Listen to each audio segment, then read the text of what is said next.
சொல்வதெல்லாம் உண்மை.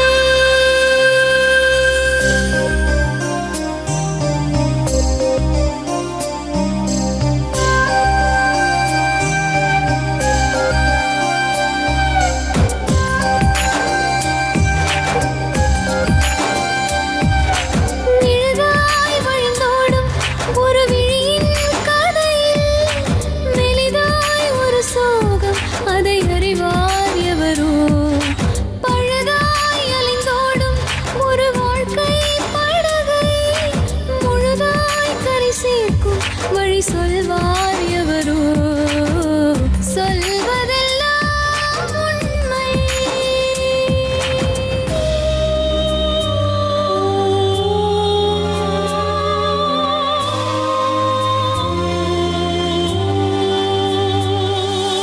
வீட்டில் 4 அறைகளா, தீவு போல் அவை இருப்பதா? பார்க்கும் பார்வையில் குறைகளா, குமுறல்தான் அவர் மொழிகளா? மோதிக்கொண்டது இரு இனம், நீதியை தேடி அலைந்திடும். பாதிப்பென்ன பலன் என்ன, பேசினால் தெளிவாகலாம். முரண்களை நீக்கி வரங்களாய் மாற்றலாம், நிலை மாறலாம் துளி அன்பிலே. சொல்வதெல்லாம் உண்மை உண்மை. சொல்வதெல்லாம் உண்மை.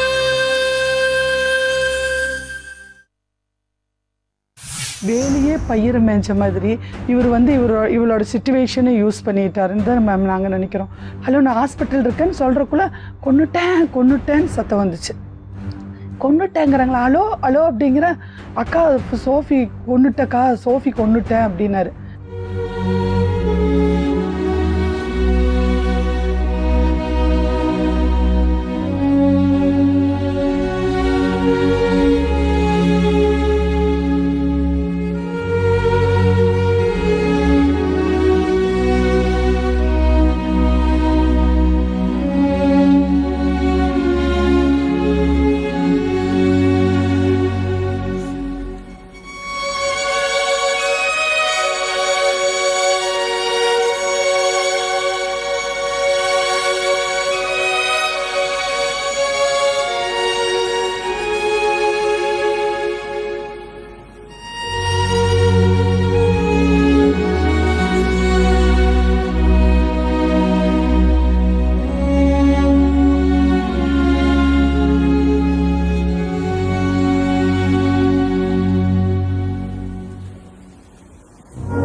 ஆமா, நீங்க எதை பத்தியும் கவலைப்படாதீங்க. இப்ப நீங்க சொன்ன விஷயத்தெல்லாம் நாங்க வச்சு எங்க டீம் ரெடியா இருக்காங்க. உங்க கூட வருவாங்க. Okay ma'am. அதுக்கப்புறம் எங்க சைட்ல இருந்து என்ன முயற்சி நாங்க பண்றோம் நீங்க பாருங்க. Okay ma'am. எண்ட்ல நம்மளுக்கு என்ன, அந்த பொண்ணுக்கு நம்ம ஒரு நியாயம் தேடி கொடுக்கணும். இந்த உண்மை வந்து மறைக்கப்பட்ட உண்மை வெளியே வெளியில வரும். எனக்கு நீதி வேணும் மேம். உங்களுக்கு நீதி வேணும். உப்பு தின்னவன் தண்ணி குடிக்கணும், தப்பு செஞ்சவன் தண்டனை அனுபவிக்கணும் மேம். எங்க ரிப்போர்ட்டர்ஸ் இங்க வராங்க. அவங்க உங்க கூட வந்து உங்களுக்கு என்ன தேவையோ, என்ன உதவி தேவையோ அது எல்லாமே அவங்க உங்களை ஹெல்ப் பண்ணி இந்த உண்மையை நம்ம வெளிப்படுத்தணும். இத்தனை பேர்த்துக்கும் தண்டனை கொடுக்கணும் மேம். எங்க ரிப்போர்ட்டர்ஸ் இங்க வராங்க. அவங்க உங்க கூட வந்து உங்களுக்கு என்ன தேவையோ, என்ன உதவி தேவையோ அது எல்லாமே அவங்க உங்களை ஹெல்ப் பண்ணி இந்த உண்மையை நம்ம இத்தனை பேர்த்துக்கும் தண்டனை கொடுக்கணும் மேம். கண்டிப்பாமா. எங்க ரிப்போர்ட்டர்ஸ் ரொம்ப ஸ்ட்ராங் ரிப்போர்ட்டர்ஸ், ரொம்ப இன்டெலிஜென்ட் ரிப்போர்ட்டர்ஸ். அவங்க கண்டிப்பா நீங்க சொன்ன மாதிரி அவங்க ஃபாலோ அப் பண்ணி வந்துட்டாங்க எங்க ரிப்போர்ட்டர்ஸ்.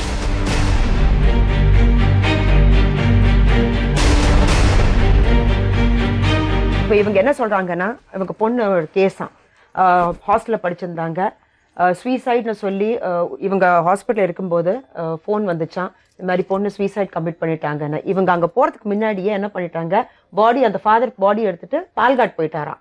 போய் அடக்கம் பண்ணிட்டாங்களாம். இவங்களுக்கு பாடியே காமிக்கலையாம். ஒரு தாய் ஒரு தந்தை அந்த பாடியை பார்க்கறதுக்கு அவங்களுக்கு அவங்க ரைட் அது. அவங்க போய் கெஞ்சி கூத்தாடியும் அவங்க காமிக்கலையாம். அதுக்கப்புறம் ஸ்வீசைட்னா பாவம் அவரு நம்பிட்டாரா, சரி ஸ்வீசைட் தான் கமிட் பண்ணிட்டான்னு சொல்லி. ஆனா இந்த அம்மாவுக்கு ஏதோ ஒரு டவுட். ஏன்னா இம்மீடியட்டா அந்த ஃபாதரை டிஸ்மிஸ் பண்ணியிருக்காங்க. அதுல இருந்தா இவங்களுக்கு ஒரு டவுட் வந்திருக்கு. ஏன்னா இது மாதிரி ஏதாவது தப்பு பண்ணாதான் இது மாதிரி அவங்களை டிஸ்மிஸ் பண்ணுவாங்களா. ஸோ அந்த டவுட் வச்சுதான் இவங்க ஸ்டார்ட் பண்ணியிருக்காங்க. இவங்க மெதுவா ஒரு தட்டியா போய் கேட்டு கேட்டு கேட்டு போராடி இருக்காங்க. இப்ப ஃபைனலா அவங்களுக்கு வந்த ரிப்போர்ட் அவர்கிட்ட பேசியிருக்காரு. அந்த பேஜ் அந்த ரெக்கார்டிங் நம்ம கிட்ட இருக்கு. இப்ப அவங்க என்ன சொல்றாங்கன்னா, என் பொண்ணு சூசைட் கமிட் பண்ணல, அவளை கொலை பண்ணிருக்காங்க. எனக்கு நீதி கிடைக்கணுங்க. உண்மை மறைஞ்ச உண்மை வெளியே வரணும். இப்ப இந்த அம்மா கேட்கறது என்னன்னா, நம்ம அங்க போய் அவங்களுக்கு இந்த கண்டிப்பா எங்க ரிப்போர்ட்டர்ஸ் அவங்க கூட வராங்க, உங்களுக்கு என்ன தேவையோ அது எல்லாமே அவங்க பண்ணுவாங்க. மறைஞ்ச உண்மை வெளிவரணும் மேம். நீங்க இந்த ஜூலை 23 வந்தா பொண்ணு இறந்து 2வது வருஷம் மேம். இப்ப வரைக்கும் இவங்க ஆயர் என்ன இப்ப வரைக்கும் மறுதளிச்சிட்டாரு, பார்க்கவே இல்லை இப்ப வரைக்கும். வாக்கபிள் 5 மினிட்ஸ்ல எங்க வீடு இருக்கு மேம். எங்க ஸ்ட்ரீட் மனசு என்ன சொல்லுதுன்னு தெரியுமா? 2வது வருஷம் வரதுக்கு முன்னாடி கண்டிப்பா இந்த கேஸ் வெளியில வரும், உண்மை வெளியில வரும் கண்டிப்பா. அந்த நம்பிக்கையோட நீங்க கிளம்புங்க, எங்க ரிப்போர்ட்டர்ஸ் உங்க கூட வராங்க. ஆனா கடவுள் என்னமோ ஒரு திட்டம் வச்சிருக்காங்க மேம். அன்னைக்கே மாட்டி இருந்தா இந்த ஆரோக்கியராஜ் ஒருத்தர் தான் மாட்டியிருப்பாரு. இப்ப என் பொண்ணு மூலியமா இத்தனை ஃபாதர்ஸோட தப்பு எவிடன்ஸ் ப்ரூஃபும் இவ்வளோ பேப்பர் நான் வச்சிருக்கேன் மேம். அந்த ஆயரை பத்தி சாமியாருக்கு குருவானவங்க சொன்னது, குருவானவர்களை பத்தி ஆயர் சொன்னது, அவங்க பண்ணின தப்புக்கள், இவங்க திட்டினது அத்தனையும் பொதுமக்கள் சொன்னது, அது அத்தனையும் பேப்பர்ஸ் நான் வச்சிருக்கேன் மேம். இது அத்தனையும் நான் உங்ககிட்ட சப்மிட் பண்றேன் சார். நீங்க கண்டிப்பா நீங்க கவலைப்படாதீங்க, எந்த டென்ஷன் எடுக்காம நீங்க கிளம்புங்க, எங்க ரிப்போர்ட்டர்ஸ் உங்க கூட வராங்க.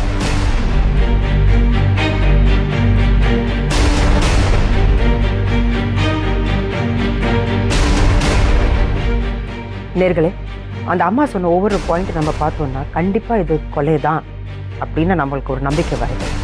நம்பிக்கையெல்லாம் உறுதியா நம்ம சொல்லலாம். அதுக்காக அவங்களுக்கு இந்த உதவி பண்றதுக்காக நம்ம ரிப்போர்ட்டர்ஸ் அவங்க கூட போயிருக்காங்க. கண்டிப்பா அவங்களுக்கு அவங்க சொன்ன மாதிரி கொலை செஞ்சவன் கண்டிப்பா அவனுக்கு பனிஷ்மெண்ட் கொடுத்தே ஆகணும், அவன் மாட்டியே ஆகணும். அதுக்காக தான் எங்க ரிப்போர்ட்டர்ஸ் அவங்க கூட போயிருக்காங்க. கண்டிப்பா இதுல வெற்றிகரமா அவங்க திரும்பி வருவாங்க. இதுதான் எங்க நம்பிக்கை, உங்க நம்பிக்கையும் தான். சாந்தி ரோஸ்லின் தன் மகளை பறிகொடுத்த வேதனையில் மட்டும் பேசவில்லை. அவரின் வார்த்தைகள் ஒவ்வொன்றிலும் உண்மை புதைந்திருக்கிறது.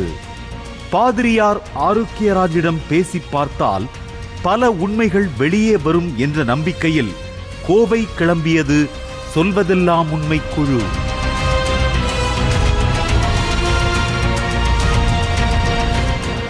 வாரம் தவறாமல் தன் மகளின் கல்லறைக்கு சென்று பிரார்த்தனை செய்து வருகிறார் சாந்தி ரோஸ்லின்.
கோவையில் இறங்கிய நமது குழுவினர் சாந்தி ரோஸ்லினை தொடர்பு கொண்டபோது கல்லறையிலேயே காத்திருக்கிறேன் வாருங்கள் என்றார்.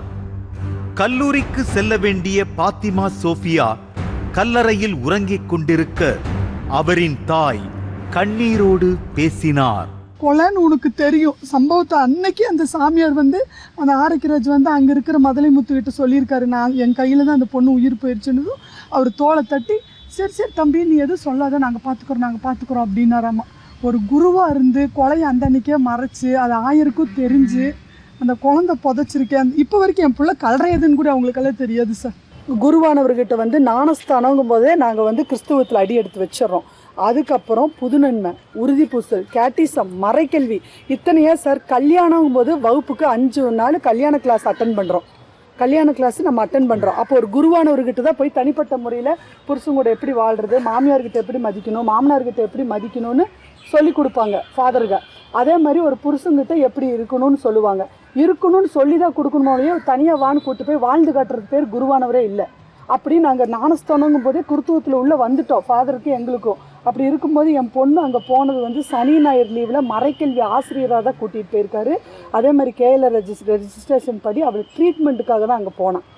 அது சம்பவத்தன்னைக்கு எங்களுக்கு தெரியாமையே கூட்டிகிட்டு போயிட்டாரு. திங்கக்கிழமை அவள் காலேஜுக்கு போகிறா, செவ்வாய்க்கிழமை நாங்களாம் இருக்கோம். இவர் வந்து கூட்டிகிட்டு போயிருக்காரு. 12:30 மணிக்கு பிள்ளை இறந்துட்டாங்க தான். பிள்ளை வீட்டில் இல்லை ஃபாதர் இருக்கா, இன்னைக்கு காலேஜுக்கு போகலைன்னா டென்ஷனாக இருக்குன்னு. இல்லைக்கா நான் வந்து கூட்டிகிட்டு போயிட்டக்கா இப்படி ஆயிடுச்சுன்னாரு. இந்த தேதி கரெக்டாக 22/7/2013 நாங்கள் நைட் அங்கே யார் யார் ஸ்டே பண்ணுறாங்களோ அந்த ரெஜிஸ்ட்ரி வந்து ஹாஸ்பிட்டல் இருக்குது. ஸ்டே பண்ண ரெஜிஸ்ட்ரி கேட்டிங்கன்னா அதில் நான் தான் சைன் பண்ணியிருப்பேன். நானும் எங்கள் வீட்டுக்காரர் நைட் அங்கே இருந்தோம். காலையில் 6:30 மணிக்கு ஃபாதர் எனக்கு ஃபோன் பண்ணார். அக்கா இப்படி பாப்பா டென்ஷனாக இருக்காக்கா, இன்னைக்கு காலேஜுக்கு போகலங்கிறா, நான் வந்து ஹாஸ்பிட்டலுக்கு கூட்டிகிட்டு போகிறேங்க்கான்னாரு.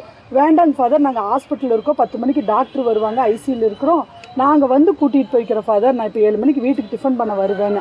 அதே மாதிரி நான் 7 மணிக்கு வீட்டுக்கு வந்து பால் காய்ச்சி கலக்கி 7:30 மணிக்கு தான் பொண்ணு ரூம்பவே கதவை திறந்தான். சோஃபி என்ன வேணும்னா தலைக்கு கொடுத்து குடிச்சிட்டு போயிட்டு வந்தேன். லேப்டாப்பை டப்பாவும் தூக்கி போட்டான். நான் இட்லி ஊற்றிட்டு வந்து ஓடி வந்து என்ன சத்தம்னு பார்த்தேன். நான் இன்னைக்கு காலேஜுக்கு போகலன்னா. சரி சோஃபி, அதுக்கு ஏன் சோஃபி இதே போட்டு அடைக்கிறேன்னு. ஃபாதர் வந்து நீ திட்டிகிட்டே இருக்காரு, நீ சொல்லிடுன்னு. அப்புறம் தான் 10 மணிக்கு அப்பாயின்மெண்ட் டாக்டர் வராருன்னு. அப்புறம் தான் இவர் வந்து 9:30 மணிக்கு மேலே இவள் காலேஜுக்கு போகலன்னு இவர் வந்து கூட்டிகிட்டு போயிருக்காரு. 12:30 மணிக்கு எனக்கு ஃபோன் வரையில் தான் அக்கா பாப்பா எடுத்ததுமே கொன்னுட்டேன்னாரு. அப்புறம் விடாமல் அந்த அன்னைக்கு மட்டும் ஒரு 33 தடவை ஃபோன் பண்ணியிருக்காரு சார் எனக்கு. அதை அப்போவே போலீஸ் ஸ்டேஷன்லேயும் சொன்னேன். வாளையார் போகும்போது மணி 4:15 கரெக்டாக வாளையார்கிட்ட போகவே மறுபடியும் ஃபோன் பண்ணி, அக்கா நாங்கள் மார்ச்சரிக்கு பாலக்காடு கொண்டு போயிட்டோம். சந்திராபுரத்துலேருந்து பாலக்காடு 1 hour. மார்ச்சரிக்கு கொண்டு போயிட்டோங்க்கா, போகிற வழியிலேயே என் மடியில் உயிர் போயிடுச்சுனாரு. என்னாச்சு ஃபாதர், எப்படி ஃபாதர் அவர் இறந்தானுக்கு? கழுத்தில் ஷால் சுற்றி இருந்ததுக்கான்னாரு. அப்புறம் என்னங்கிறாரு, அக்கா சூசைட் அட்டன் பண்ணியிருப்பாளாட்டிருக்குக்கா, போகிற வழியிலேயே என் மடியிலேயே நாக்கை கடிச்சிட்டாங்க்கா, உயிர் போயிடுச்சு அப்படின்னாரு. அதே மாதிரி நாங்கள் கரெக்டாக 4:15 போனோம். பாடி பாலக்காடு மார்ச்சரிலையும் நாங்கள் நேராக மார்ச்சரிக்கு போகும்போது 5:10 5 மணிக்கு உள்ளே வச்சுருவாங்களாம்மா. எங்களுக்கு வழியும் தெரியாது, ஒன்றும் தெரியாது. டிரைவரை கூட்டிட்டு போய் உள்ளே போய் கெஞ்சினேன் டாக்டர்கிட்ட, என் பொண்ணுக்கு உயிர் இருக்கும், அவள் செத்துருக்க மாட்டா டாக்டர், நான் தட்டி பார்க்குறேன். சாரிம்மா, மோள் மறிச்சுமா. இல்லை சார் நான் பார்க்கணும், என் பொண்ணு எந்திரிப்பா, நான் எல்லாமே இருக்க மாட்டான்னு கெஞ்சினேன். கேட்டவே இல்லை. 6:15 வரைக்கும் அங்கே இருந்தோம், அழுதோம். ஒன்றுமே பதில் இல்லை. நீங்கள் நாளைக்கு காலையில் நேரத்தில் வந்துடுங்க அப்படின்னாங்க. அப்புறம் தான் அங்கேருந்து ஃபோன் வந்துச்சு. ஃபாதரே கூப்பிட்டாரு, அக்கா நாங்கள்லாம் பாலக்காடு போகிற வழியில் அங்கே சந்திராபுரத்தில் நிற்கிறோங்க்கா, நீங்கள் ஸ்டேஷனுக்கு வந்துடுங்க அப்படின்னாரு. அப்போ தான் ஸ்டேஷனுக்கு போனேன். எங்கள் வீட்டில் எல்லாம் சொல்லிட்டாங்க, சாந்தி அவர் என்ன சொன்னாரோ நீ அதை அப்படியே சொல்லிடு அப்படின்னாங்க. உடனே பிஷப் வேறு இப்போ ஊரில் இல்லை, நிறைய ஃபாதர்கள்லாம் நின்னாங்க. அப்புறம் வயசான ஃபாதர் கரெக்டாக நாங்கள் போய் இறங்குற மழை கொட்டுது. அப்போ அந்த வயசான ஃபாதர் வந்து என் பக்கத்தில் வந்து, எனக்கு அவர் யாருன்னு கூட தெரியாது. இங்கே பாருமா, ஆயர் வேறு ஊரில் இல்லைம்மா, என்ன நடந்ததோ அவர் கடைசி என்ன சொன்னாரோ அது சொல்லிடுமா, எதா இருந்தாலும் நாளைக்கு போஸ்ட்மார்ட்டத்தில் உண்மை தெரிஞ்சிருமா, நீ எதுவும் பிரச்சனை பண்ணிடாதம்மான்னாரு. நான் அழுதுட்டு அவர் மூஞ்சியும் கூட சரியாக கவனிக்கல. உள்ளே போனேன். அப்புறம் கேட்டாங்க, உங்கள் பொண்ணு எப்படி வந்தது தெரியல, இவர் வந்து கூட்டிகிட்டு போயிருக்காரு, நாங்கள்லாம் ஹாஸ்பிட்டலில் இருந்தேன்னு சொன்னோம். அப்புறம் அது அவங்க கேட்டுட்டு மலையாளத்தில் ஒரு இந்த போலீஸ் பேரும் கூட அந்த இதில் இருக்குது சார், ஃபார்மில் இருக்குது. அப்புறம் இந்த லேடி அம்மா போலீஸ் வந்து அதையெல்லாம் எழுதினாங்க. எழுதிட்டு இதில் ஒரு சைன் பண்ணுங்க. நாங்கள் எதுக்குங்க மேம்னா, நாளைக்கு வந்து மார்ச்சரியிலேருந்து பாடி எடுக்கணுங்க, இதுக்கு சைன் பண்ணுங்க. நாங்கள் சைன் பண்ணனதும் வெளியே வந்துட்டோம். அப்புறம் நாளைக்கு அதே மாதிரி அந்த ஃபாதர் வந்து ஃபேன் சட்டையோடு வந்தார் பெரியவர். அப்போ தான் அவர் ஃபாதர்னு எனக்கு தெரியும். அப்போ தான் இங்கே பாருமா, நான் தான் வட்டார முதன்மை குருமா, அவன் எல்லாம் என்கிட்ட சொல்லிட்டான், எதாக இருந்தாலும் இப்போ வந்திருக்கிறது புது டாக்டர், எப்பொழுது வரவர் வரல, இன்னைக்கு குப்தா வந்திருக்காரு, என்ன நடந்திருக்கோ அது அப்படியே போஸ்ட்மார்ட்டத்தில் தெரிஞ்சிருமா, நீ ஃபீல் பண்ணாத அப்படின்னாரு.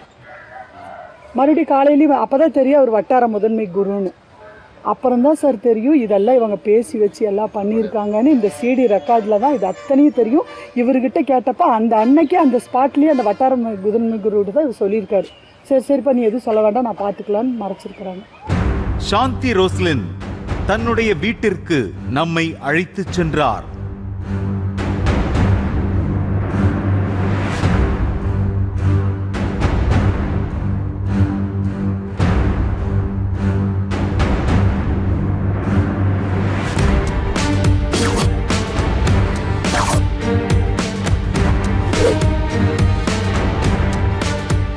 பாத்திமா சோஃபியின் அறைகள் வெறிச்சோடி இருப்பதாக கூறினார்.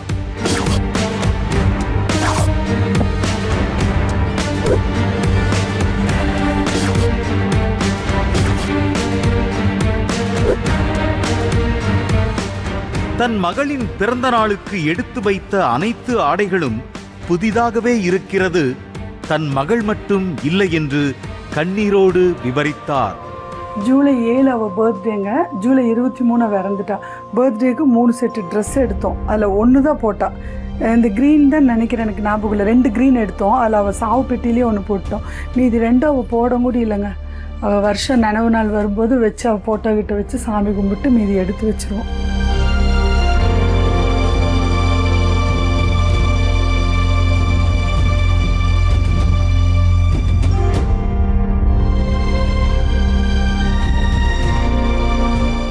இப்போ வரைக்கும் இவங்களுக்கெல்லாம் இழப்புங்கிறது சாதாரண விஷயமா இருக்கலாம். எத்தனையோ ஆக்சிடெண்ட் பார்க்குறாங்க, எத்தனையோ இது. என்னை பொறுத்த வரைக்கும் குழந்தையிலேருந்து வளர்த்தின குழந்தைய இந்த ஃபோட்டோஸ் எல்லாம் பார்த்து தான் அவளை நினச்சிக்கிறேன். இப்படி சாவான்னு எனக்கும் தெரியாது. இதோ அவள் பிறந்ததுலேருந்து 1 வயசுலேருந்து அவள் ஏஜ் அட்டன் பண்ணும்போது 14 இயர்ஸ். அப்போவே எனக்கு தெரியாது இப்படி செத்து போயிடுவான்னு. இப்போ லைஃப் லாங் இதை நினச்சி தான் அழுதுட்ருக்கேன். பார்த்து என் பிள்ளையை பார்த்து இதை பார்த்து நான் அழுதுட்ருக்கேன். இதுக்கு எனக்கு இவங்களுக்கு சரியான ஒரு தண்டனை கொடுத்தே ஆகணும். இவங்க எனக்கு பதில் சொல்லியே ஆகணும். இந்த மேட்ராசனமும் சரி, என் குழந்தைய நினச்சி வீட்டுக்குள்ளே எல்லாத்துக்கும் இது ஒரு இழப்புன்னு சாதாரண விஷயம்னு அன்னைக்கே முடிச்சிட்டாங்க. ஆனால் நான் எங்கள் வீட்டுக்காரர் தினம் எங்கள் சொந்த பந்தம்லாம் வீட்டுக்கு வரும்போது இந்த ரூமை பார்த்துட்டு ஐயோ இங்கே வந்தாவே அப்போ ஞாபகம் வருதுடின்ட்டு போயிடுவாங்க அந்த நிமிஷம். ஆனால் நாங்கள் அம்மா அம்மான்னு இதுக்குள்ளேயே சுற்றி வந்தப்பல வீட்டை விட்டு வெளியே மூடி பொத்தி வளைச்சி ஒரு பொட்டிக்கடைக்கும் கூட அனுப்பிச்சதில்லை. பால்கனிக்கும் கூட எதிர்த்து வீட்டுக்காரர் அன்னைக்கு கல்லறையில் கேட்குறாரு எங்கள் வீட்டுக்காரர்கிட்ட, டே உன் பிள்ளைய நான் பால்கனியில் கூட பார்த்ததில்லடா, அப்பேற்பட்ட பிள்ளைய கல்லறைக்கு அனுப்பிச்சிட்டு இடான்னாரு. அப்படி வளர்த்தின பிள்ளை இந்த ரூம் விட்டு கூட வெளியே வரமாட்டாங்க. அப்படி வளர்த்தின பிள்ளை இப்போ கல்லறைக்கு போயிட்டு அதெல்லாம் ஜீர்ணிக்கவே முடியலைங்க. எனக்கு சாவு வீட்டுக்கு போனாலும் கூட சீக்கிரம் அழுகாச்சு வராது. இப்போ அழுகாத நாளே இல்லைங்க. அவளை நினச்சி அழுதுட்டு இருக்கேன்.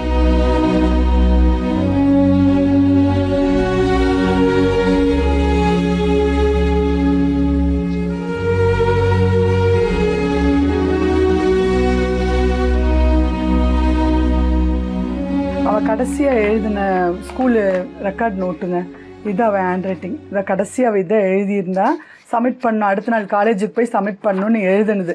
ஆனால் அவள் தான் காலேஜுக்கே போகல. ஃபாதர் அவளை கூட்டிகிட்டு போயிட்டாரு. அவள் இறந்து போனமாக தான் எங்கள் வீட்டுக்கு வந்தா. கோவையில் பாதிரியார் ஆரோக்கியராஜ் பணியாற்றிய தேவாலயத்தில் அவரை பற்றி விசாரித்த போது சோஃபி மரணிக்கவில்லை, கொலைதான் செய்யப்பட்டார் என்று பட்டும் படாமலும் பேசினார்கள். சாந்தி ரோஸ்லினின் குடும்பத்திற்கு பாதிரியார் சுமார் 9 வருடங்களாக பழக்கம். சோஃபிக்கு இறை பணியில் அதிகம் ஆர்வம் இருக்கவே அதையே தனக்கு சாதகமாக்கிக் கொண்டார்.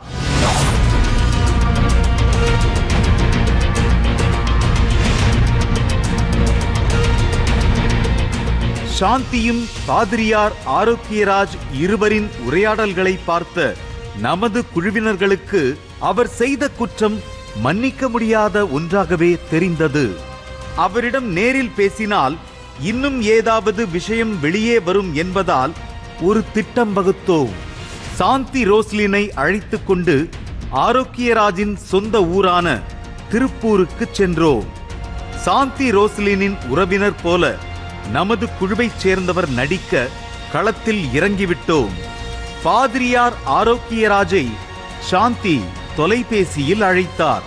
அழைப்பை ஏற்ற ஆரோக்கியராஜ் சந்திக்க முடியாதது போல் பேசியது நமது குழுவினருக்கு வருத்தத்தை கொடுத்தது. Hello father, good evening father. எங்கேங்க ஃபாதர் இருக்கீங்க?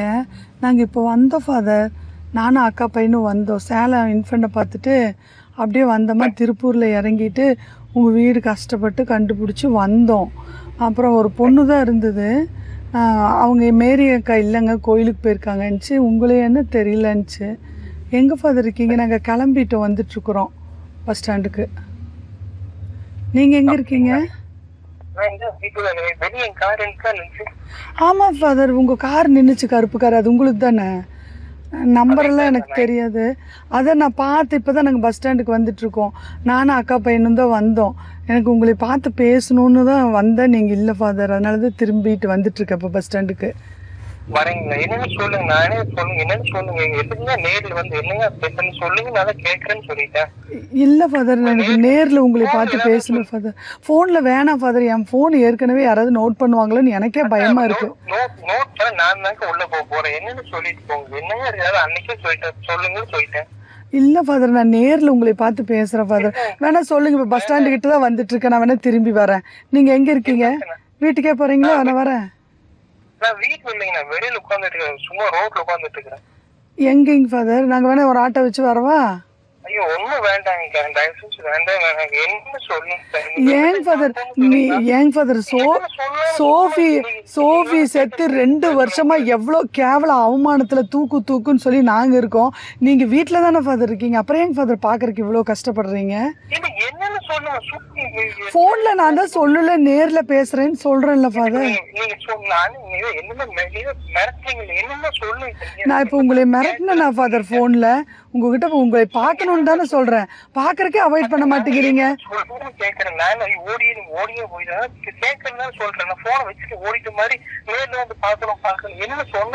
ஃபாதர், நான் போன்ல சொல்ல முடியாது, வேண்டான்னு சொல்றேன், புரிஞ்சுக்க மாட்டேங்கிறீங்க இல்ல ஃபாதர். அதனாலதானே நானே வேற போன்ல இருந்து கூட கூப்பிட்டுவேன். எனக்கு போன்ல பேச பிடிக்கல ஃபாதர், வேணாம். எனக்கு 2 வருஷம் ஆக போது, உங்களை நேர்ல பார்த்து பேசணும், வரேன்னு சொல்றேன் ஃபாதர்.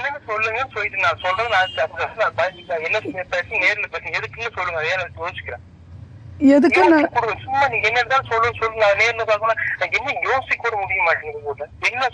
நான் நேர்லயே வந்து பேசுறேன் ஃபாதர். நான் போன்ல எதுவும் சொல்லல, விரும்பல ஃபாதர். வேணாம் ஃபாதர். சரி, அப்ப நான் வீட்டுக்கே இப்பவே வரேன் ஃபாதர். நீங்க வீட்டுல தானே இருப்பீங்க, பரவாயில்ல, நான் நைட்டு போய்க்கிறேன்.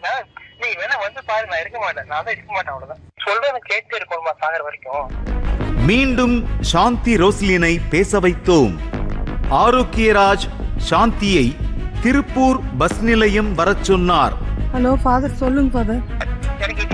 இல்ல, நான் இறங்கி பஸ் ஸ்டாண்ட் வந்துட்டு நான் உங்களை கூப்பிடுறேன். திருப்பூர் வந்துருச்சான்னு கேட்டு நான் உங்களை கூப்பிடுறேன். இடையே நடந்த குழப்பத்தால் பஸ் நிலையம் செல்வது தாமதமானது. நீண்ட நேர காத்திருத்தலுக்கு பின் ஆரோக்கியராஜ் நாங்கள் இருக்கும் இடத்திற்கு வந்தார். அவரிடம் சாந்தி ரோஸ்லினும் நமது குழுவின் நிருபரும் பேசும் வீடியோ காட்சி இதோ. பாருங்க, நான் எதுவும் உங்களை எல்லாம் இது பண்ணல. நான் உங்களை காப்பாத்துறதுக்கு தான் ஃபாதர் கூப்பிடுறேன். ஏன் ஃபாதர் அதை புரிஞ்சுக்க மாட்டேங்குது? எனக்கு உங்களுக்கு புரியல ஃபாதர். உங்களை காப்பாத்துட்டு தான் சொல்றேன். சுத்தி என்ன நடக்குன்னே தெரியல. பிரஸ்கார் ஒரு பக்கம், சிபிஐ ஒரு பக்கம்ங்கிறத விட, நாளைக்கு உங்களுக்கு ஏதாவதுன்னா நீங்க என்ன கொன்றுவீங்க. சோபி அப்படிதானே ஃபாதர் பாத்துக்கிறேன்னு சொல்லி கொண்டுட்டீங்க. அதான் இப்ப நான் உங்களுக்கு நாளைக்கு ஏதாவது ஒண்ணுன்னா இல்ல ஃபாதர், இப்படியே வாங்க. இல்ல இல்ல இல்ல இல்ல தம்பு வா. இல்ல தம்பு வா தம்பு. இல்ல இல்ல இல்ல இல்ல தம்பு. ஃபாதர், ஒரு நிமிஷம். இல்ல இல்ல, ஐயோ இல்ல ஃபாதர், நான் அதுக்கெல்லாம் நான் இல்ல. எங்க அக்கா பொண்ணுன்னா எனக்கு உயிரின்னு உங்களுக்கு தெரியும். அதே மாதிரிதான் அக்கா பையனும். சரி, என்னை வீட்டுக்கே வர வேண்டாம்னு சொல்லுங்க. தம்பு வா தம்பு. ஃபாதர், எங்க அக்காவே அன்னைக்கு உங்ககிட்ட வந்து பேசலான்னு எங்க அண்ணா அக்காலாம் வேண்டாம். அது நீங்களே சொல்லு. நீங்க சொல்லு தம்பி.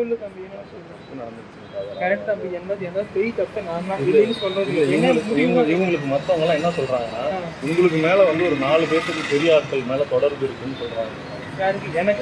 4 பேர் சேர்ந்துதான் பண்ணிருக்காங்க அப்படின்னு எல்லாமே போஸ்ட்மார்ட்டம் ரிப்போர்ட் அப்படி சொல்லுது ஃபாதர். அவளை அந்த அளவுக்கு நீங்க பண்ணிருக்கீங்கன்னு அதுக்கு சொல்லுது ஃபாதர். கேளுங்க நீங்களே. ரிப்போர்ட் இருந்தா இருந்தா நீங்க படிச்சு மட்டும் பாருங்க. இல்ல ஃபாதர், நான் எங்க வீட்லயே வச்சுட்டு வந்துட்டேன். அதை நீங்க படிச்சு மேல பாருங்க. அப்படிலாம் எனக்கு தெரியல, இவங்க சொல்ற மாதிரி யார் சொன்னாங்க எனக்கு தெரியல. அப்படிலாம் தம்பு அம்மா சொன்னது நீ அப்படியே சொல்லு தம்பு. அம்மா என்ன சொன்னான்னு சொல்லு. என்னன்னா அந்த இதுல கத்துக்கிட்டு அந்த இதுல எடுத்துக்கிட்டு மலையாளத்துல நாங்க வந்து இங்கிலீஷ் தான் பாருங்க, மலையாளம் இங்கிலீஷ்ல இருந்து அதை வந்து நாங்க இது பண்ணும்போது வந்து என்னன்னா அது ரொம்ப அசிங்கமா. இல்ல சார், நானே அந்த ரிப்போர்ட் வச்சிருக்கேன், நான் எடுத்தே வந்திருக்கேன். அப்படிலாம் இல்லவே இல்லப்பா, நானும் கேட்டுட்டேன்ப்பா. ஃபாதர் சாகருக்கு முன்னாடி முனங்கால்ல 3 அடிக்கு காயமாயிருக்குன்னு இருக்குது. இறப்பதுக்கு முன்னாடி காயம் இருக்குது. நீங்க வேணா ஒண்ணு கோச்சுக்காது, இவங்க நம்பர் என் நம்பர் எங்களுக்கு இருக்கும். நீங்க வேணா நைட் போய் போஸ்ட்மார்ட்டம் ரிப்போர்ட் படிச்சு பாருங்க, இவங்க இருக்கு. தம்பு தமிழாக்கு நீ படிச்சு இல்லடா சொல்லு. நீ படிச்சு இல்ல தமிழாக தெரியல, அவங்க என்ன வேணா எழுதிருக்கலாம். இங்கிலீஷ் தான் ஒரிஜினல். அந்த ஒரிஜினல் நீங்க ஒரு படிங்க. நான் தமிழாக்கெல்லாம் பார்க்கல. அவங்களோட ஒரே ஒரு வார்த்தை சொல்லுங்க தம்பி. தம்பி நான் தான் சொல்றேன் தம்பி, நான் பிளான்லாம் பண்ணவே இல்லையாப்பா. பண்ணி வந்து நான் இப்படி நிக்கிறேன். எல்லாமே வந்து நீங்க பிளான் பண்ணி தான் பண்றேன்னு சொல்றாங்க. எப்படிப்பா நான் பிளான் பண்ணிருப்பேன் சார்? நீங்க சிட்டி ஃபீல்ட் இருக்கிறீங்க, நீங்களாம் யோசிங்க. ஒருத்தன் பிளான் பண்ணி பண்ணதுக்கு அப்புறம் சொல்லுவாங்க போல பண்ண. அது சாதாரண ஒரு அவன் இப்ப சினி ஃபீல்டே இல்ல, ஜாப் தேடிட்டு இருக்கான். ஏதோ பண்ண நீ போனே எனக்கு தெரியும், அவனே என்கிட்ட சொல்லியிருக்கிறேன். அதனால நான் தெளிவாக கேட்கிறேன். அப்படி பண்ணியிருந்தா ஒருத்தன் கூப்பிட்டு சொல்லுவாங்க, நீங்களே சொல்லுங்க. சாதாரண ஒரு கேள்வி அப்படி போய் நிற்கலாம். நானும் வரேன் இப்படி நிற்கலாம். இல்ல ஃபாதர் இப்படி நிற்கலாம். சந்தேகம் வரும், வேணாம் ஃபாதர் வாங்க. இல்ல நம்ம இந்த மூலையில தான் நிக்கிறோம், வாங்க. ஒருத்தவங்க செஞ்சா ஒரு கூப்பிட்டு சொல்லுவானா? அப்படிதான் நான் போய் தான் பண்ணி நான் ஏமாற்றி 4 பேர் வச்சு கொண்டு இருந்தேன். என் காலேஜ் ஒன்றும் ஒத்துருப்பேன். நான் பிளான் பண்ணுறவங்களாம் செய்வானா? பேசிக்கான கேள்வி. 2வது, எத்தனை பேர் என் வீட்டில் அவளை பிடிச்சிருக்கிறேன் கத்தக்கூடாதுன்னு பண்ணிக்கிறேன். அதுதான் நடந்துச்சு. எனக்கே தெரியல. ஒரு சாதாரண யாரா இருந்தாலும் கொலை செய்யக்கூடிய அளவுக்கு யாராவது செய்வாங்கன்னு கேட்குறேன். சூழ்நிலைகள் ஏதோ வெளியே என்ன அவன் என்ன விஷயத்தை வெளியே ரிப்போர்ட் பண்ணி போறான். அவன் 2-3 ரேப் பண்ணி நினைக்கிறான் அவளை. அப்படி பண்ண அந்த ரிப்போர்ட் சொல்லிருமேப்பா. அது சொல்லி இருக்கு ஃபாதர். உள்ளுக்குள்ள வந்து 16 காயம் இருக்குன்னு இருக்கு ஃபாதர். தமிழாக்கு நீயும் தாண்டா படிச்ச சொல்லு. அப்ப உங்களை தவிர்த்து வேற யாராச்சும் அவளை கெடுத்துட்டாங்களா? நீங்க ஏதாவது பண்ணிட்டீங்களா? சத்தியமா ஃபாதர் ஒரு நிமிஷம் என் பிள்ளைக்கு இல்லப்பா. ஃபாதர் ஒரு நிமிஷம் என் பிள்ளைக்கு உங்களை தவிர்த்து வேற யாராவது தெரியுமா? ஆம்பளைங்க யாராவது தெரியாது இல்ல. நீங்க ஒருத்தர் தானே அவளுக்கு பழக்கம். நீங்க ஒருத்தர் தானே அவளை எல்லாம் பண்ணிருக்கீங்க. அந்த ரிப்போர்ட் நீங்க படிங்க. ஃபாதர் உள்ளுக்குள்ள 16 காயம் இருக்கு.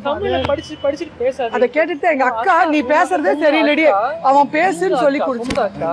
அவங்க ரிப்போர்ட்டை ஃபர்ஸ்ட் படிச்சாங்க, அவங்களுக்கு தெரியும். அப்படி இருந்தா அன்னைக்கே சொல்லி இருக்கணும். உங்க அக்கா ஃபர்ஸ்ட் படிச்சாங்க இல்லையா? உங்க பொண்ணு உங்க அக்கா படிச்சாங்களா இல்லையா? எங்க ஜெஸ்ஸி அவ சொன்னா சித்தி மிஸ்டேக் இருக்குன்னு சொன்னா. சயின்ஸ் ரீதியா அது டிக்ஷனரி பார்த்தே சொன்னா. 10வது நான் வரேன் எல்லாம் பேசி முடிச்சுட்டு நான் வாழையா இருக்கு என்ட்ரு ஆகி உடனே மெசேஜ்லாம் வரல. என் ரூம் போனப்ப மெசேஜ் வச்சேன்னா வாழையா அவங்க என்ன உள்ள பாக்குறாங்க, யாரையுமே பாக்குறாங்க. சரிங்களா? அதெல்லாம் முடிச்சாங்க போது 12 மீறி போன எல்லாமே சேர்ந்து 20 நிமிஷம் ஒரு பொண்ணை கெடுத்து கொள்ள முடியுமா? முதல்ல கெடுத்துட்டீங்கன்னு ஃபாதர் இருக்கு. பழைய ஆரண காயங்கள்னு என்ன சொல்ல நீங்க சொன்னது சொல்றேன். வேற யாராச்சும் சொல்ல. இப்ப சர்ச்சு நம்ம சுத்தி இருக்கவங்க எல்லாம் ஒரு ரூமர் என்னன்னு பாத்தீங்கன்னா யாரும் வர சொல்லல. எவனோ பார்த்தப்ப நான் யாரையும் கூட்டலாம் வரப்பா. கூட்டு எங்க வீடியோ கூப்பிட்டு போறது என்ன இருக்கு இவருங்கண்ணா என்னன்னா என்ன சொல்றாங்கன்னா சர்ச்சு சுற்றுறாங்களா நீங்க வந்து 10:30 மணிக்கு இங்கேயோ லோக்கல்ல கூப்பிட்டு போயிட்டு அந்த பொண்ணு இறந்ததுக்கு அப்புறம் தான் நீங்க அங்கேயே கொண்டு போனீங்க அப்படின்னு சொல்லி எல்லாம் பேசிட்டு இருக்காங்க. சர்ச்சுக்குள்ள பேசிட்டு இருக்காங்க. மதலமுத்து முக்கியமான காரணம் அப்படின்னு சொல்லி சொல்றாங்க. ஆனா மதுளமுத்து நீங்க சொன்னீங்கல்ல ஃபாதர் இறந்த அன்னைக்கு அந்த ஆள் என்ன சொன்னா உங்ககிட்ட? சரி தம்பி சொல்ல அந்த ஆள் என்ன சொன்ன மதுளமுத்து உங்ககிட்ட? கொலை அன்னைக்கு உங்களை வடவழிக்கு அவன் தான் துரத்தி விட்டான். மதுளமுத்து ஃபாதர் நீங்க என்கிட்ட போன்லயே சொன்னீங்க. மதுளமுத்து வந்து சரிப்பா அப்புறம் பாத்துக்கலாம். நான் எங்க இருக்கிறேன்? நான் இருந்து அட்டப்பாளம் கோயில் இருந்தேன். அடுத்த நாள் காலையில எனக்கு பூச வைக்கிறவங்க நான் வடவெளியில் உட்காந்துருக்கேன். நைட் அட்டப்பாளத்துல இருந்தீங்களா? ஆனா மதுளமுத்துட்டு நீங்க நைட்டே சொல்லிட்டு இருந்தீங்க. அதுக்கு அவன் என்ன சொன்னா? என் கையில பொண்ணு உயிர் போயிடுச்சுன்னு சொன்னீங்களா? அதுக்கு அவன் என்ன சொன்னா மதுளமுத்து? அவன் அதை பத்தி எதுவுமே பேசல. அதாவது என்ன சொன்னான்னா இப்போது பிரச்சனை முடிப்போன்னு சொன்னா மத்தால அப்புறம் பேசிக்கலான்ட்டான். சரிப்பா யாரு இல்ல தம்பி இருந்த நான் ஐயோ சத்தியம் இவங்க எல்லாம் என்னை தப்பா நினைக்கிறாங்க ஃபாதர். ஃபாதர் இங்க பாருங்க, எங்க வீட்ல எல்லாரும் உன் பிள்ளைக்கு என்னடி போஸ்ட்மார்ட்டத்துல இப்படி போட்டிருக்கு, அவன் வேற யாராச்சும் கொண்டு போய் விட்டானா சொல்றேன். நம்ம யாருக்குமே அவளுக்கு எனக்கு தான் நின்று அவள் யாருன்னு நான் இல்ல வேற என்ன காரணத்துக்காக அப்படி எப்படி அவன் தெரியுங்க எப்படி கத்துவானு தெரியுங்க. அப்பதான் நீங்க எதுவும் பண்ணாம அவ கத்தி இருக்க மாட்டா ஃபாதர். கால்ல எப்படி காயாச்சு? கால்ல காய் பொறுங்க, அவர் ஏதோ சொல்ல வராரு. சரி சொல்லுங்க ஃபாதர். கால்ல காயமே இல்லை நான் சொல்லுவேன்.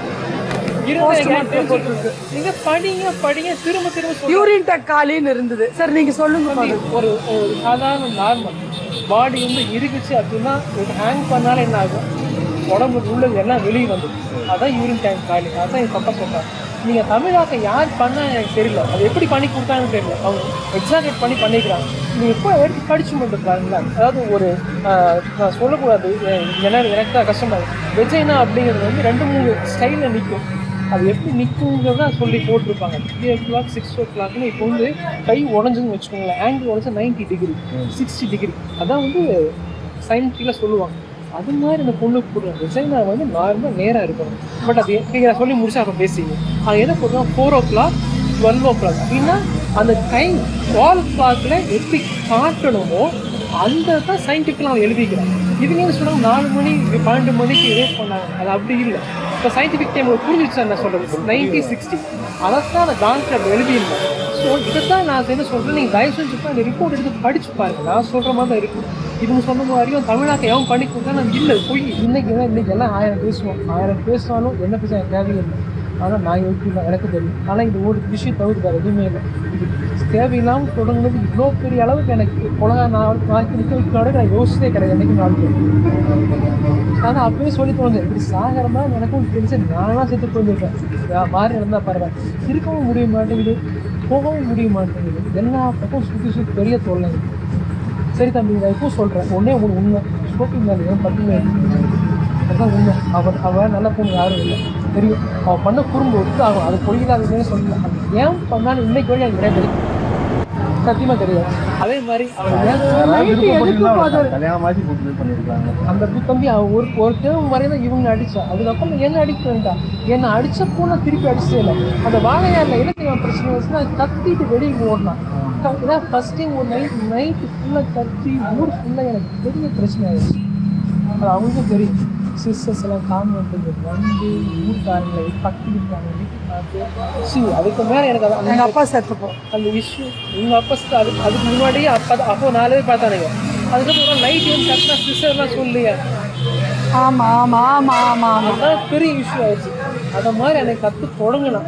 அந்த கற்றக்கூட எப்படி ஃபாதர் வந்து கூட்டிகிட்டு போன அந்த 10 நிமிஷத்தில் கத்தனாங்கிறீங்க. இப்போ என்னை போலீஸோ மீடியாவோ வந்து கேட்டால் நான் சொல்லிடுவேன். நான் அன்னையிலேருந்து உங்கள் வீட்டு சொல்லிட்டு இருக்கேன். சொல்லிட்டுன்னா என்னை தப்பாக நினைக்க மாட்டீங்களா ஃபாதர்? என்ன கொண்டுருவீங்களா? நான் கொல்ல மாட்டேன், சத்தியம் கொல்ல மாட்டேன். என்ன தப்பாக நினைக்க மாட்டீங்களா?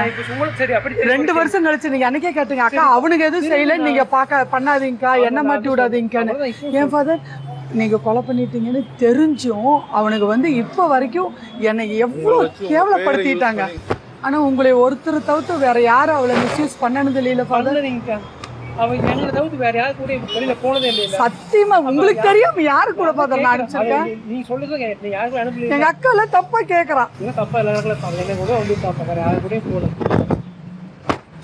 நாங்கள் நிறைய டைம் வெளியில போயிட்டு எனக்கு என்னன்னா பாட்டிமா சொன்ன மாதிரி வேற ஏதாச்சும் யாராச்சும் இருப்பாங்களோன்னு தான் எனக்கு சந்தேகமா இருக்கு. எதுக்கு கொலை செஞ்சு ஃபாதர் நான் அன்னைக்கே சொன்னேன். எங்க மாமா சொன்னாரு சோஃபி இருக்கிற இதுக்குடி சத்தியமா ஒருத்தர்னால அவளை கொல்ல முடியாது, 2 பேர் சேர்ந்து அமுத்தி தான் அவளை கொண்டு இருக்கணும்னு. ஷால் வந்து நான் அதை அப்படி நீங்க சொன்னது யோசிச்சா மாட்டேன். திமிரி இருப்பாள்ல ஃபாதர். நம்ம வீட்லயே ஹாஸ்பிட்டலுக்கு ஒரு நிமிஷம் ஹாஸ்பிட்டலுக்கு கேரளால விட போகும்போது எப்படி ஓடனா நம்மளால 3 பேர்த்தினால பிடிக்க முடிஞ்சதா?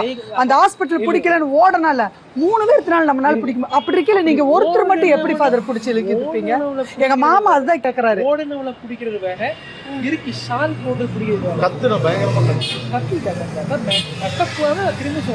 எதுக்கு வெளியே ஒரு ஆள் லெட்டர் வாங்க வந்தானா சொன்னீங்க? வெளியில் போயிட்டாங்க. நான் போயிட்டு திரும்பி வர சொன்னேன். நீ சொன்னீங்கல்ல பொண்ணு கொண்டு போயிட்டேன்னு. பொண்ணு கொண்டு போனே அவன் ஒரு சாட்சி இருக்கான். 2வது பொண்ணு கொண்டு போனேன் அங்கே ரூமில் தூக்கி படுக்க வச்சுருக்கேன். எல்லாரும் பார்த்துருப்பாங்க. தெரியும் கடையிலேருந்து பார்த்தா என் ரூமில் எனக்கு எல்லாமே தெரியுமா எனக்கு தெரியும். தெரியும். நீங்க ரூமுக்கு இந்த ரூமுக்குள்ள தானே, கெஸ்ட் ரூம்ல தானே அவளை கொன்னது. கொன்னு நீங்க சொன்னீங்க வாழை கொண்டுதான் வாழையார் கொண்டு போகணும்னு சொன்னீங்க. எல்லாம் பேசிக்கிறாங்க அந்த மாதிரி சர்ச்சை. அதுக்கெல்லாம் இல்லை. ஓ, வேற எங்கேயாவது கொண்டு வாழையாரு கொண்டு போன மாதிரியா? இல்ல கெஸ்ட் ரூம்ல தான் கொன்னாரு. ஏன்னா 9:12 அந்த என்ட்ரி வெல்கம் டு வாழையார்னு வந்திருக்குல்ல போன்ல. நார்மலா வாழையார் போனேன்னா உடனே உள்ளே வராது. ஆஃப்டர் 5 minutes கழிச்சு மெசேஜ் ரிசீவ் ஆகும். வந்து அதுவும் எல்லாம் ஞாபகம் இருக்கு. ஒரு வழியில காலேஜ் ஆனோடனே சிம்மெல்லாம் கழட்டிட்டா. அப்புறம் தான் மறுபடியும் சிம்லாம் போட்டோம். அப்ப போட்டாங்க போன்ல சிம் எல்லாம் இல்ல ஃபாதர். சிம்மு இல்ல, மெமரி கார்டு இல்ல. சிம்மு மெமரி கார்டு இல்லைன்னா அப்படி இப்படி வெல்கம் டு வாழையார் வரும்க்கா. இல்ல கொடுக்கும்போது எங்க கிட்ட கொடுக்கும்போது வரலையே. இல்லையே நீங்க தரும்போது.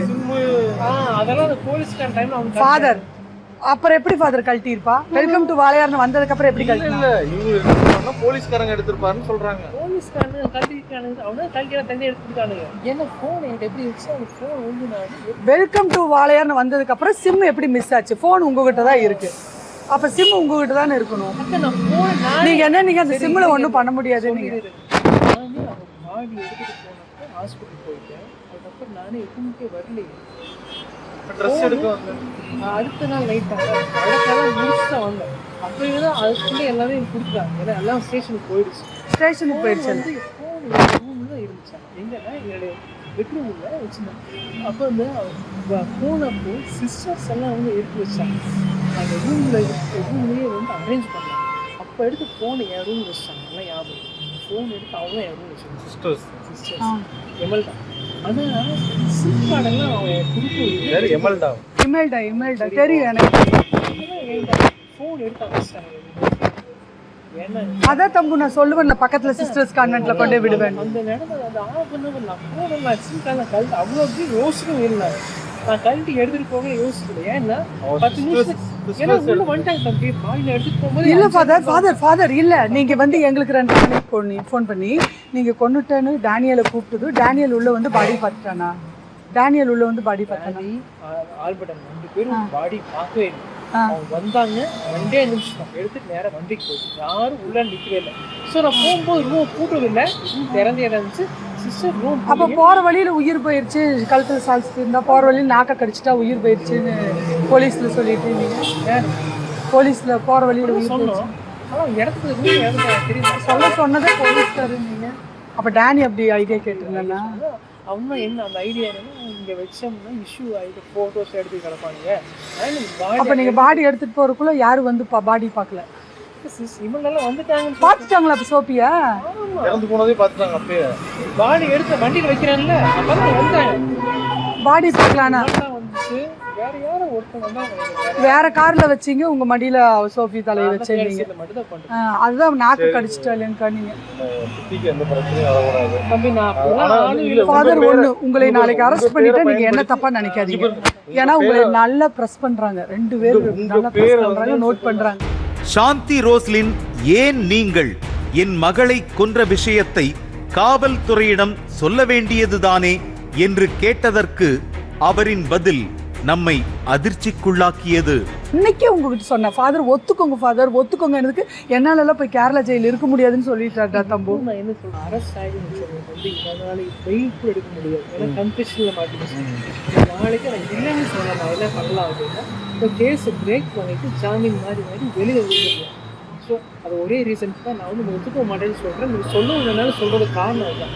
நானும் ஒத்துட்டு உள்ளே போனால் வெளியே வர முடியாதுக்கா, அன்வைலபிளாக மாட்டிக்கிறது. ஒன்று நினைச்சு பேச முடியாது.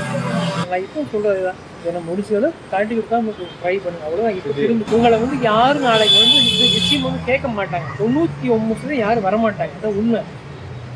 யாரும் வந்து கேட்க மாட்டாங்க, நாமளா போகாது. உங்க சாமியாருக்கு யாரு சத்தியமா வெளியே சொல்ல மாட்டானுங்க, பூனைப்பி மூணு மாதிரி மூடி மூடி வச்சுக்குவானுங்க ரகசியத்தை. இப்பவே என்னங்கிறானுங்க, ஆரைக்கிறதுக்கு மறுவாழ்வு கொடு, உன்னை பத்தி தெரியும், புள்ளை இது பண்ணுவேன். சாந்தி ரோஸ்லின் ஆரோக்கியராஜிடம் ஏன் என்னை நேரில் சந்திக்க வருவதற்கு பயப்படுகிறீர்கள் என்று கேட்டபோது அவரின் விளக்கம் இதோ. வேணும் பண்றேன். பிரஸ்டான சொல்றேன் பாருங்க, போலீஸ்காரன் கதை வேற, பிரஸ்டான கதை வேற. பிரஸ்டான பெருசாகிட்டு பார்ப்பானுங்க, போலீஸ்காரன் அப்படி இல்லை, ஏதாவது கொடுத்து அடங்கிடுவானுங்க. அதுதான் நிஜம். லைக் இந்தியாவோட நிலைமையே அதுதான், கேரளாக்காரங்களும் அதே லட்சணம் தான். நான் அப்படி தான் அடைக்கி தான் நான் தப்பிச்சு தான் நினைக்கிறேன். நான் எப்போ தப்பிக்கணும்னு நினைக்கிறேன். நான் உள்ளே போய் மாட்டிக்கவும் நான் விரும்பலை. அது அசிங்கம் அவமானம்னா எனக்கு வேட்டரில் இப்போ ஒரு கொலை பண்ணிட்டு உங்களுக்கு மனசாட்சி உறுத்தலையா ஃபாதர்? நீங்க சொல்ற மாதிரி நான் வந்து கொலை பண்ணிட்டு திரும்ப சாமியாரா இருக்கிறேன், இப்போ கருத்தலையா சுத்துறேன்னா சந்தோஷமா இருக்கேன்னா நீங்க நினைக்கலாம் நீ இதெல்லாம் சந்தோஷமா இருக்க தப்பு அப்படின்னு. நான் தான் ஒண்ணுமே பண்ணலையே, வீட்டை விட்டு வெளியில போகாம வெட்டியா உட்காந்துட்டு இருக்கிறேன்க்கா. நான் கையெடுத்து ஒன்னே ஒன்று தான் இப்போ சொல்றேன், நான் ஒன்னே ஒன்று முடிஞ்ச அளவு காப்பாற்றுறேன், முடியல சொல்லுங்க நான் போய்க்கிறேன். நான் எதனால் இந்த கொலை விஷயத்தை திருச்சபையில் உள்ளவர்கள் மறைக்கிறார்கள் என்று கேட்டதற்கு அவர் கொடுத்த விளக்கம் நம்மை நடுங்கச் செய்தது. எப்படி ஃபாதர் உங்க சாமியாருக்கு மட்டும் உங்களை எப்படி காப்பாத்திருக்கானுங்க பாருங்க. அந்த 5 பேர் உங்ககிட்ட கேட்டு வாங்கி எழுதி காப்பாத்துற மாதிரி காப்பாத்திட்டு தம்பு 5 பேர் தான் தம்பு எழுதி வாங்கினாங்க இவர்கிட்ட. சொன்னதுதான் இந்த அக்கா சொல்றேன் விஷயம் அன்னைக்கு சொன்னாரு சொன்னாங்க இல்ல ப்ரெஸ்ஸோ மீடியா வந்து கேட்ட என்னப்போ சொல்லுவாங்க விஷயம் அந்த விஷயம் சொன்னார். தம்பி நாளைக்கு போலீஸ் வந்துச்சுன்னா நான் எஸ்னார். நான் அப்படியே முடிவு பண்ணிட்டேன். ஓ நான் அப்படி அது வரைக்கும் நான் என்ன நினைச்சிட்டு இருந்தேன்னா அது பெருசாக நான் யோசிக்கிறேன். ஃபாதர் இப்படி வாங்க ஏதாவது பூச்சி கீச்சி வந்துருமான்னு பயமா இருக்கு. மளிகை கணக்கு அதனால எதுவும் வராது. நான் தான் சொன்னேன் அப்பயே நான் முடிவு பண்ணிட்டேன் நான் எதுவும் சப்போர்ட் பண்ண போயிடல. எனக்கு ஒன்னே ஒன்று எங்கள் வீடு இருக்குது அவ்வளோதான் நான் இருக்கேன். ஐயோ காசுலாம் எங்களுக்கு காசு சொல்லி நான் இருக்கேன். அந்த 5 பேர்கிட்ட எழுதி வாங்கினாரு நீயே கேளு. என்ன தம்பி அவனுக்கு எதுவும் எழுதி வாங்கலப்பா, அவனுக்கு நான் பேசின ஒரு மினிட்ஸ் எடுப்பாங்க தெரியுமா, அது மாதிரி மினிட்ஸ் எடுத்தானுங்க. அந்த மினிட்ஸில் நான் சொல்லிட்டேன் பொண்ணு வந்தால் ஒரு சத்தம் போடக்கூடாதுன்னு ஒரு கான்ஷியஸ்னஸாக ஷாலை இழுத்து பிடிச்சாங்க. ஷாலை இழுத்து அடுத்துதான் கட்டணும் நான் இருக்கேன். என்ன ஆச்சு எனக்கு தெரியும் இட்ஸ் ஆக்சிடென்ட். நான் அந்த வார்த்தை கரெக்டாக சொன்னேன். அவங்க அந்த ஓனர் மாதிரி அவங்க என்ன அனுப்பிச்சாங்கன்னு எனக்கு இதுவரையும் தெரியாது.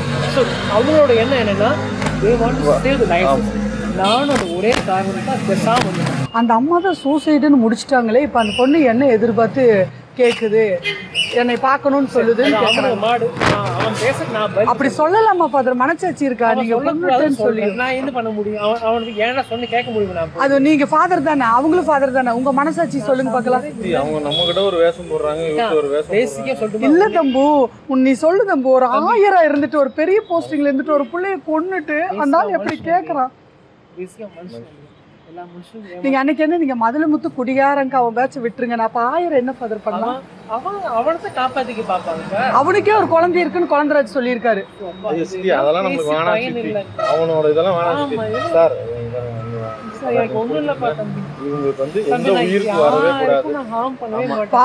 இப்படிதான் ஃபாதர் சோபி சொன்னீங்க, பாத்துக்கிறக்கான்னு கடைசியில கொன்னுட்டேன் சொன்னீங்க. நான் காரணம் சொல்லிட்டேன் it's accident, it's not a planned murder. நான் பிளான் பண்ணி கூட கேட்கணும். சரி நம்ம கிளம்புவோம். வாங்க ஃபாதர், ஆட்டோலயே போயிடலாம். நீங்களும் பஸ்ல தானே வந்தீங்க? கார்லயே வந்திருக்கீங்க? நம்ம ஆட்டோல போலாம். நீங்க பஸ் ஸ்டாண்ட் பஸ் ஸ்டாண்ட் நான் டிராப் பண்ணி இல்ல தம்பு இவரு கூடயே போய் பஸ் ஸ்டாண்ட்ல இறங்கிக்கலாம். வேண்டாம் தம்பு, வாங்க நம்ம பஸ்ல இறங்கிக்கலாம். கார் வேணாம் ஏன் தம்பு இவர் என்ன ஏதாவது பண்ணிடுவாரு? கார் வேணாம். சரி நீங்க பஸ் ஆட்டோல போலாம். ஏன் தம்பு போய் இறங்கிக்கலாம் தம்பு. இங்க வர பஸ் கிறிஸ்தவ மதத்தில் பாதிரிமார்களிடம் தங்கள் குழந்தைகளை ஒப்படைக்கும் பெற்றோர் கடவுளிடத்தில் ஒப்படைத்து விட்டது போல் கருதுகிறார்கள். குழந்தைகளுக்கு அன்பும் ஒழுக்கமும் கற்றுத்தர வேண்டிய பாதிரியார் ஆரோக்கியராஜ் போன்றவர்களால் உண்மையாக இறை பணியில் இருப்பவர்களுக்கு அவமானமும் சங்கடங்களும் தான் ஏற்படுகிறது. ஒரு கன்னத்தில் அறைந்தால் மறு கன்னத்தை காட்டு என்று சொன்ன கடவுளின் குழந்தையை கொன்ற பாதிரியார் ஆரோக்கியராஜ் மற்றும் அவருக்கு உடன்பட்ட அனைவரும் தண்டிக்கப்பட வேண்டும். இப்போ ஆரோக்கியராஜ் வந்து இந்த சோபியாவோட தாயார்கிட்ட வந்து நான் தான் கொலை பண்ணங்கிற கருத்தை சொல்லியிருக்கிறாரு. அவர் அதையும் ஒத்துக்கிட்டாரு. இது தொடர்பாக வந்து நாளை வந்து கோவை மாநகர ஆணையர்கிட்ட நாங்கள் புகார் கொடுத்து அதன் பிறகு சட்ட நடவடிக்கை எடுக்க தயாராக இருக்கோம். சொல்வதெல்லாம் உண்மை குழுவோட வழக்கறிஞர்கள் குழு வந்து நாங்கள் தயாராக இருக்கிறோம். நம்ம தம்பி சரவணன் இருக்கார், நம்ம கூட நம்ம வழக்கறிஞர்கள் நண்பர்கள் இருக்காங்க. நாங்கள் வந்து இந்த வழக்கை உடப்பறதில்லை. இதுவும் தமிழகத்தை பொறுத்த வழக்கு இல்லை. தமிழகத்தை பொறுத்த வழக்கு இருந்திருந்தால் நம்ம வந்து சென்னை உயர்நீதிமன்றத்தில் வழக்கு போட்டிருக்கலாம், அல்லது தமிழக மாநில முதலமைச்சர்கிட்ட வந்து நம்ம புகார் கொடுத்துருக்கலாம். இப்போ நம்ம கமிஷனர்கிட்ட நம்ம கோவை கமிஷனர்கிட்ட புகார் கொடுக்கணும் நம்ம தம்பி சரவணன் சொல்லியிருந்தாலும் கோவை கமிஷனர்கிட்ட புகார் கொடுத்தாலும் கூட இதில் வந்து நியாயமாக நடவடிக்கை எடுக்க வேண்டியது, நியாயமாக அந்த வழக்கை முன்னெடுத்து போக வேண்டியது வந்து கேரள மாநில அரசாங்கம் தான். அப்போ கேரள மாநில அரசாங்கம் அந்த வழக்கை முன்னெடுக்கிறதுக்கு தேவையான அத்தனை நடவடிக்கைகளையும் நாம் வந்து சட்டப்படி வந்து செய்வோம். அவங்களுக்கு வந்து உரிய நீதி கிடைக்கும். அந்த குற்றவாளி வந்து உரிய முறையில் தண்டிக்கப்பட வேண்டும். கொலை குற்றம்ன்றனால் அவருக்கு வந்து அதிகபட்ச தண்டனையாக தூக்கு தண்டனை வழங்கப்பட வேண்டும்.